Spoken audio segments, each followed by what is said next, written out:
Mickey, there's no easy way around a 4-game losing streak, and you can go to the Atlanta and the Philly and Kansas City. After that second quarter, things on top 27-24 felt like things were turning, but just could not get it together in the second half. Yeah, look, I was really proud of our team, the way we came back after being 17-0 down.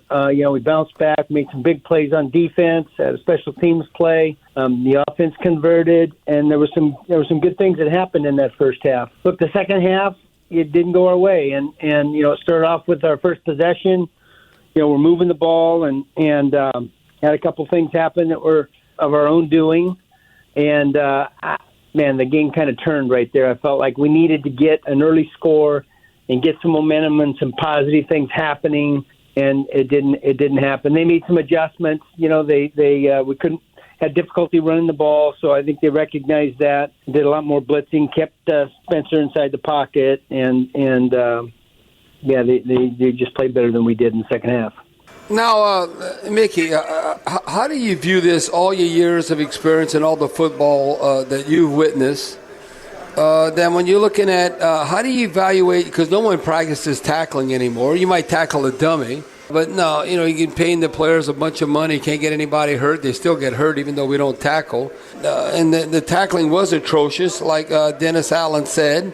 Maybe we've got to do more tackling drills. But is it about effort, or how do you view that? Because I'm looking at it's a trend that's not good. It's the third straight game in which the Saints have double-digit missed tackles. Is it the individual players? You look at even before the Bucs game against Kansas City, we had 12 missed tackles, and then all of a sudden against Atlanta we had 10, and then we all know what occurred yesterday. So how do you view, as an observer, and you evaluating the talent, how do you view tackling, and how do you finish the deal on the defensive side?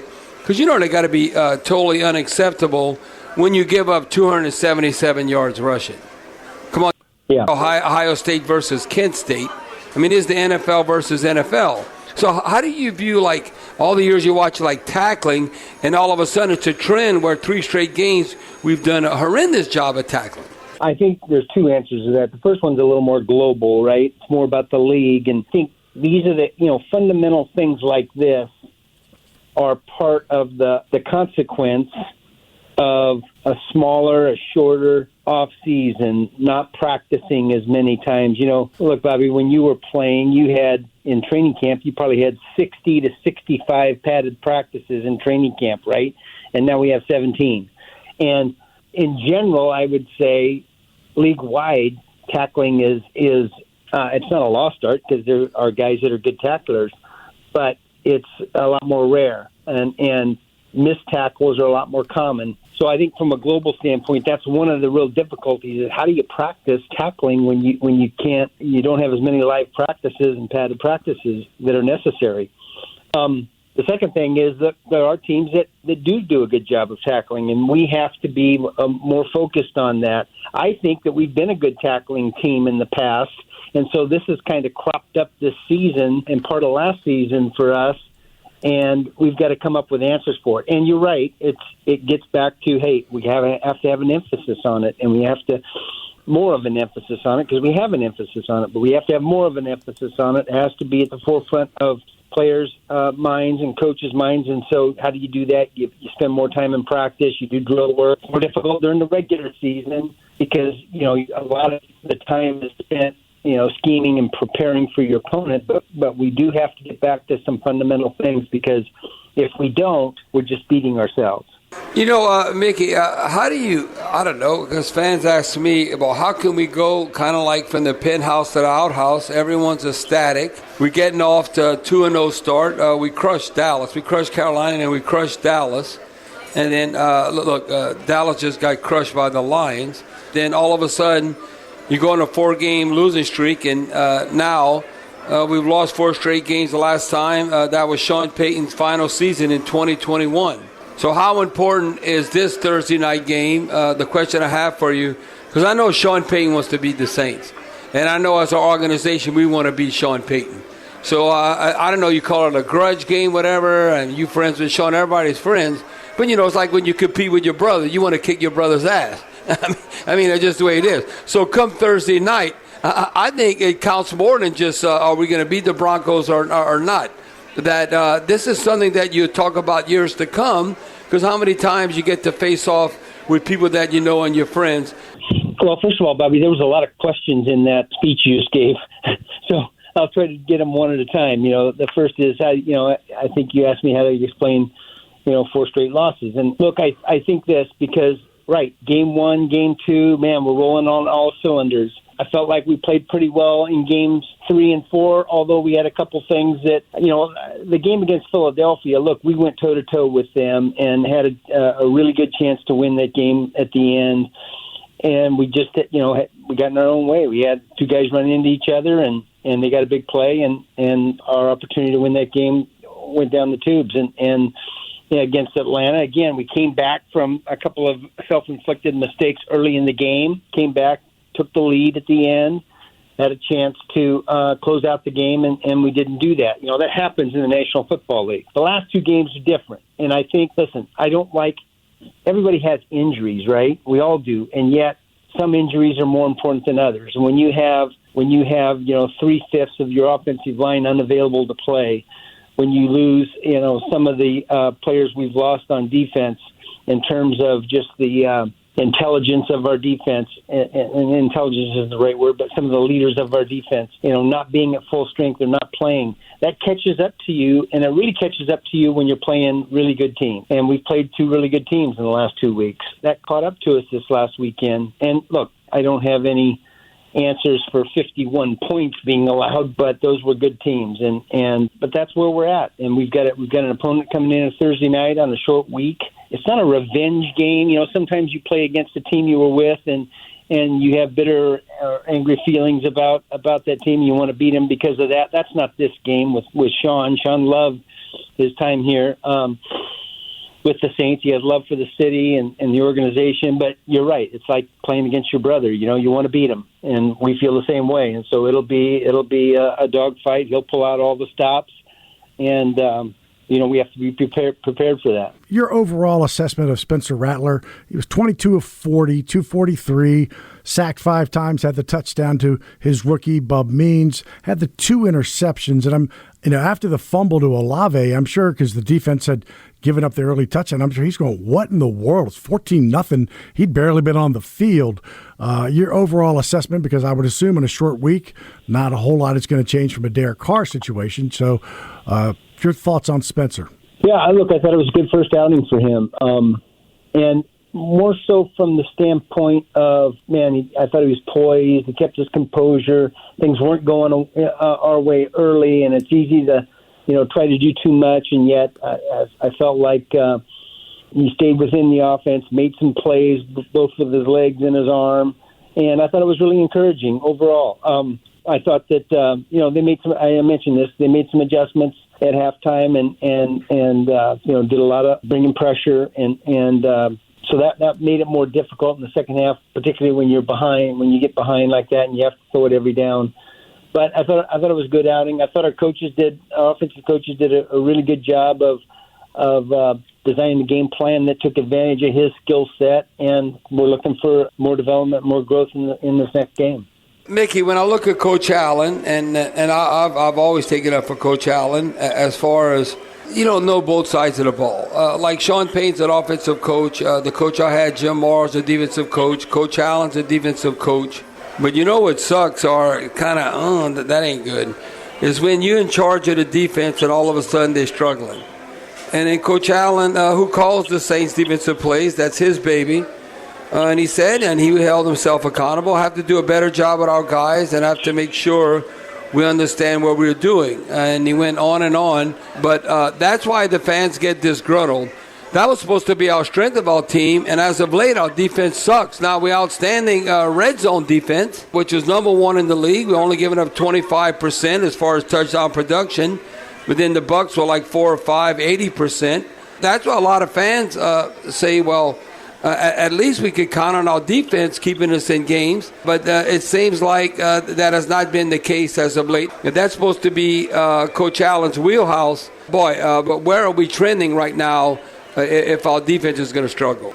I mean, you're right in terms of, look, our defense has struggled the last couple of weeks in particular, and that's not up to our standard. Look, I think it's easy to look at the last game or the last two games and say this is what we are, but I think you have to look at a longer period, for that. And we've been able to play really good defense for a long period of time, but we haven't played really good defense the last 2 weeks for sure.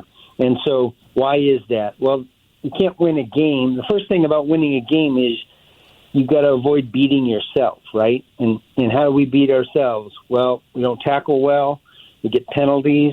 We do some things that are, I think, are uncharacteristic of the teams that we've had in the past. So we've got to solve that first. We've got to solve the self-inflicted wounds.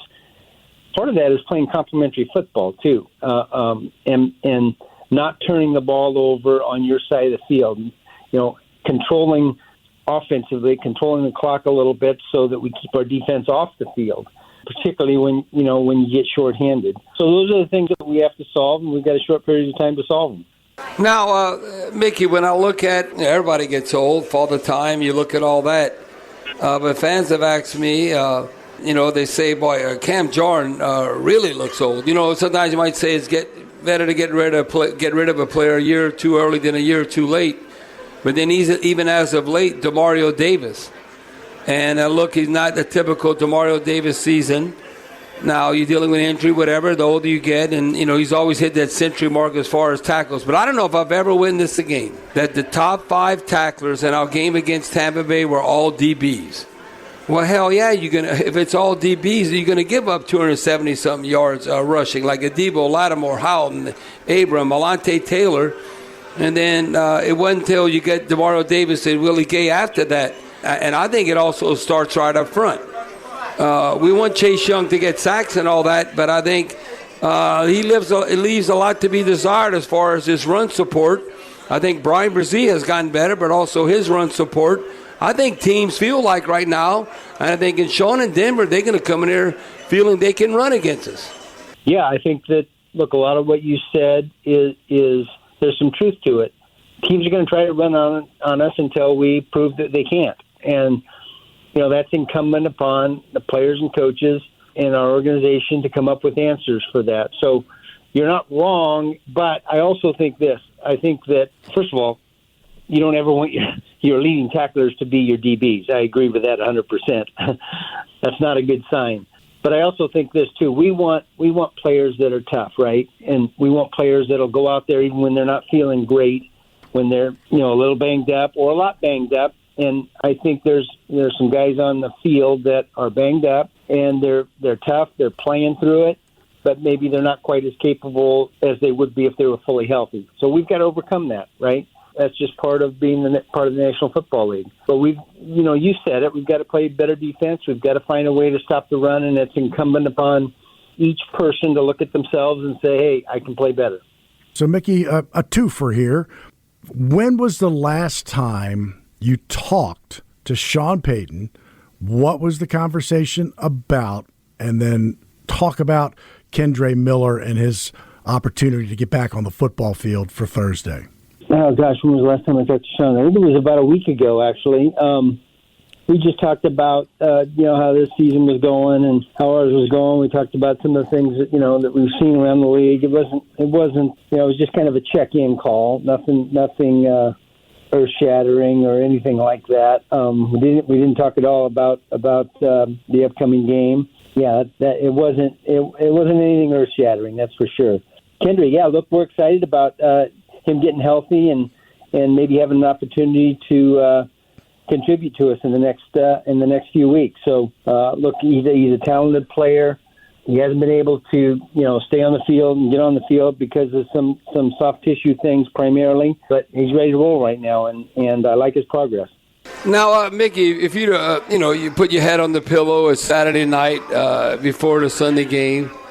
And if you would have had a dream, and this dream is reality, that we're playing Atlanta and they're not going to score an offensive touchdown, I think you would take that, hell yeah, we're going to win the game. And then you look at what occurred yesterday. We get 3 interceptions and we run back a punt for a touchdown. You're not supposed to lose those kind of games. I mean, I was like shocked just based on, if you just told me that that's what occurred in the game, I'd be like, man, what the hell? How did we lose that? Now, does that come to coaching? I mean, because you have those things that you think that definitely that's a winning formula to win, but you got to close the deal. Like, okay, you look at the Chiefs. They might be winning ugly, but they close out the games. And then we've been in situations, and the Eagles and the Chiefs, the Eagles needed a touchdown. We couldn't close them out. We playing good defense. And then you look at too many times, and even Atlanta, not being able to close out games. But just looking what occurred then and what we did as far as taking away the football, are you getting like a special teams touchdown? Come on, you can't afford to lose those games because that could be the difference whether you get to double-digit wins or not.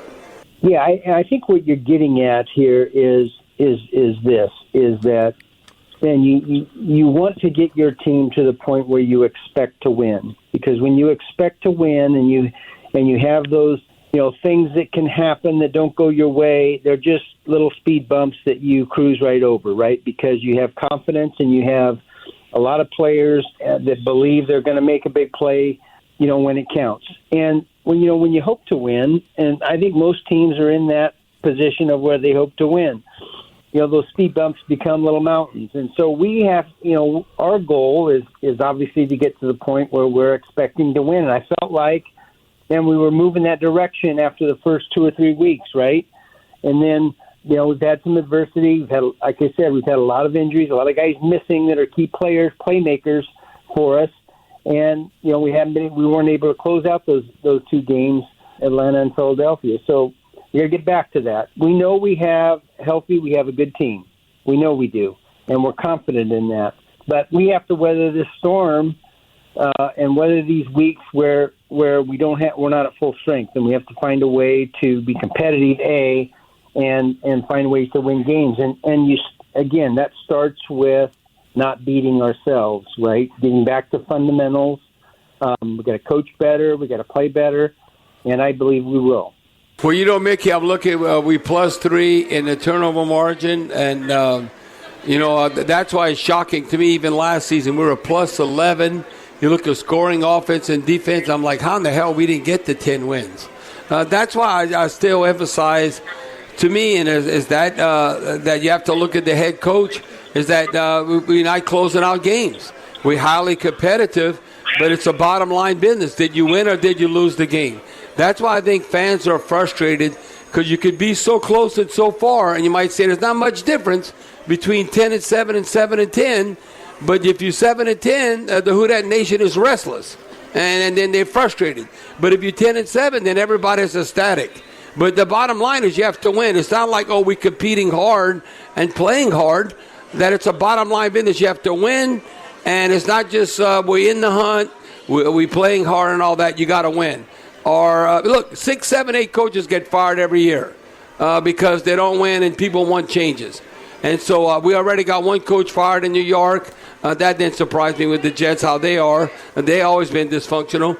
But every year, everybody wants to win, but everybody can't win. So 6, 7, 8 coaches get fired. And that could be the difference. Comebacks to haunt you when you don't finish games to have a chance to be in the postseason and get the double-digit wins.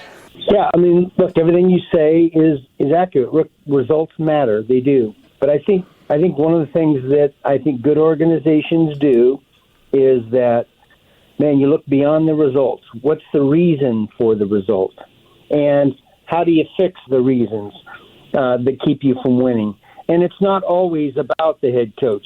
Sometimes it is, but it's not always about that. It's about a lot of different variables. A lot of things are involved in winning and winning a particular game or winning a lot during the course of a season. And so that's what we'll look at that when the time comes. But the time is not right now. We have a lot of games left. We have a talented team, and we'll see where it goes from here.